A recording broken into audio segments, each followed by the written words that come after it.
Hey, you got time for a beer? Welcome to my show. I know I got time for a beer. My name's Jake. This is my show. It's definitely not Thursday. I just got done the Tuesday night Bible study, so that was super fun. You can find me at Untapped, YouTube, Twitter, Instagram, all at _69. So please do that. Find me, follow me, like me, subscribe to my channels. That'd be super awesome.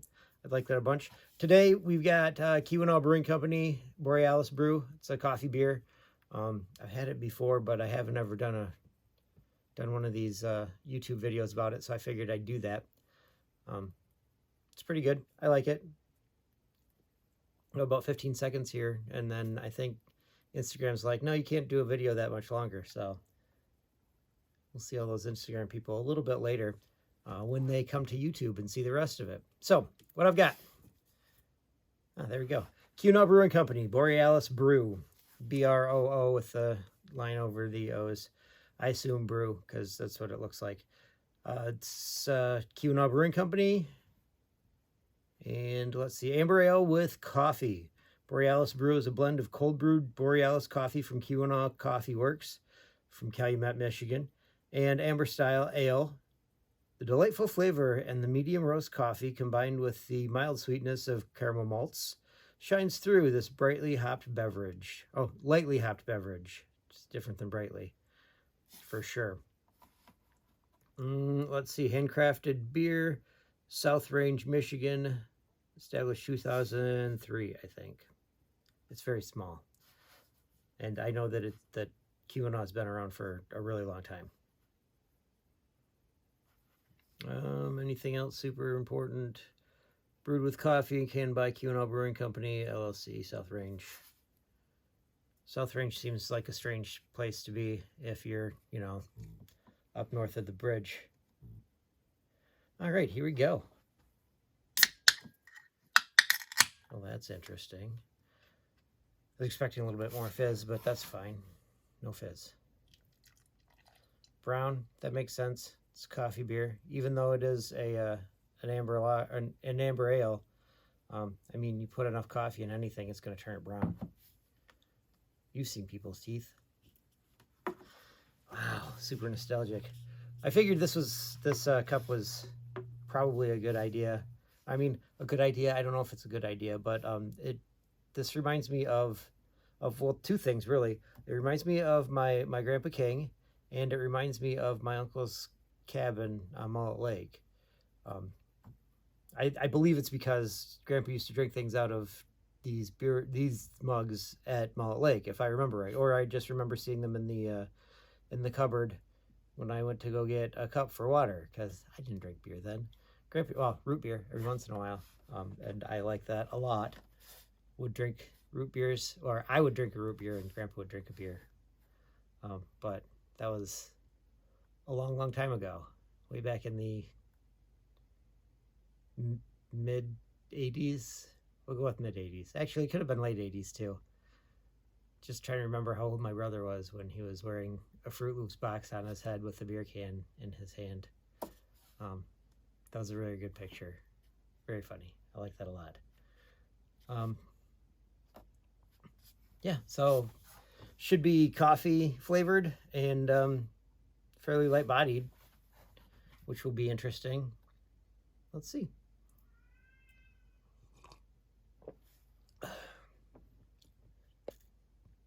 It is light bodied. Mostly it tastes like beer, which is fine. The coloring is good for a coffee. There's a little bit of coffee there at the end, which is good. Like most of the stuff that Keweenaw does, I can taste the UP in this.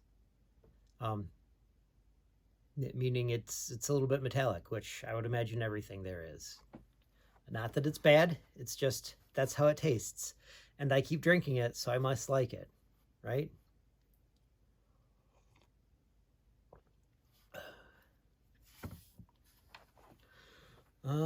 Let's see what else. Shannon and Sarah and Laura said that I should definitely wear this shirt today, so I did. It's My girlfriend made it for me with their stuff, so I'm wearing the shirt. Hopefully you're happy. Thank you, Ellie, for the shirt, by the way. I just got an extra 50 views on my video too, by the way, because I said their names, so they're going to keep going back and watching this over and over again, which is fine with me. At least they'll learn a bit about the UP and the coffee that's there, because they can drink coffee.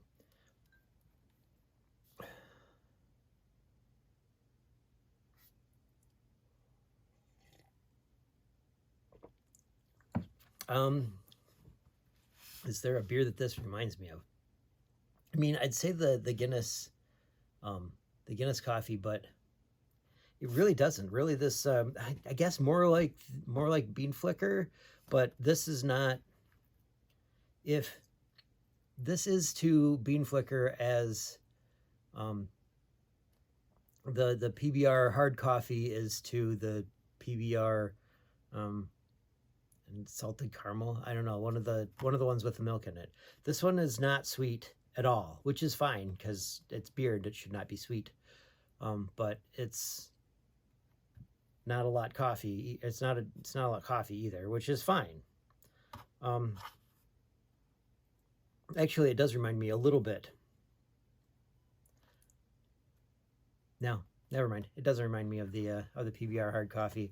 It does not remind me of that. I mean, this is kind of a beer unto. I had a beer from Cellarman's. Actually, it wasn't even a beer. It was a cider from Cellarman's. That was a coffee cider. And if you replaced the cider flavor with a beer flavor, that's what this would taste like, or that's what that would taste like. And I liked that one a lot. I think I only had it once, but it was really good. I liked it a lot. And you know, this many years later, and I'm still remember it. They've been closed for like two or 3 years. Let's see, stories that this reminds me of. Okay, so Borealis reminds me of the Aurora Borealis, which I've probably seen once, maybe twice at my uncle's cabin. It's way up Sheboygan on Mullet Lake. So it's on a big lake, not like one of the Great Lakes, but a big lake.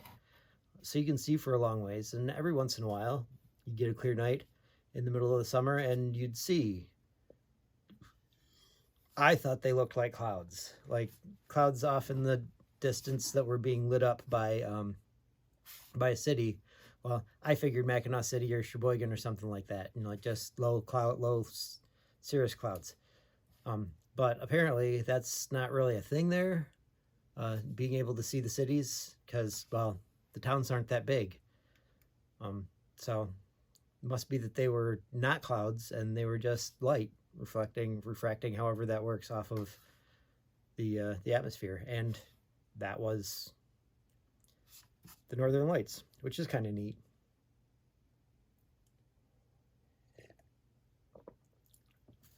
But the campfires there were really cool because you'd hear the lake lapping against the sand, and well, you'd be in the sand. They had one side of the dock that was just for of my uncle's property that was just for making fires in. So all of the fire stuff was there. You didn't have to worry about the burnt wood or anything like that going in and like having to walk on that while you're going into the water. It's very sandy there, which was super nice. My uncle's uncle, well, and that uncle and my other uncles did a lot of work on that beach before there was a such thing as the EPA to tell them that they could not bring in sand and bring in gravel and put a road in through the swamp that's there to get to the piece of land there. So it's really nice there at that section of beach, because there's been a lot of work put into making it a nice part of the beach. But like 60 years ago. 70. How old are they? Almost 80. So like, yeah, like 60 years ago, almost 70 years ago. My uncles are old, by the way. Like, so old. This grandpa, the one that I was talking about before, he was involved with the sit-down strike at Fisher Body. He's a pretty cool dude. Lived pretty hard, but I mean, he worked in the shop. What do you expect? I liked him, but my other cousins had differing opinions of him. I guess he had a stroke when I was really young, and I don't remember him before the stroke. So it could be that he was super angry, and after the stroke, he just got more docile. I don't know, but I liked my grandpa. He could flip his teeth around.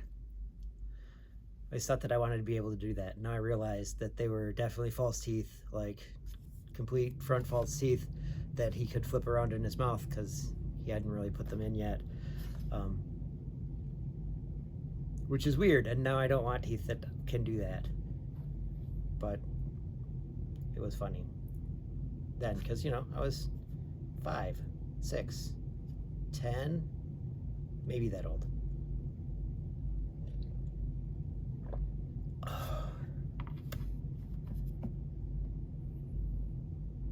This is pretty good. It's going down really smooth. I'm not sure on an ABV on this, but my guess is that it's not terribly high because you want the beer to be nice and smooth, so you wouldn't put too much in there to make it too sweet.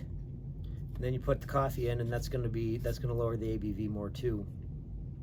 Plus, you put the caffeine in with the coffee, and it's going to make it different. It's going to hit different.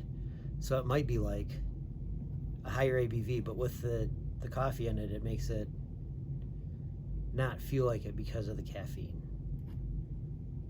Because, you know, the upper and the downer together, it makes you weird for a little bit.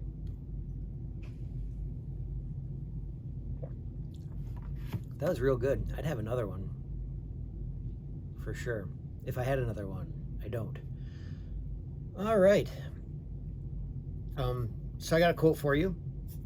This one is from Michael Jordan, if I remember right, but I didn't write it down, but I remember right. So it was Michael Jordan.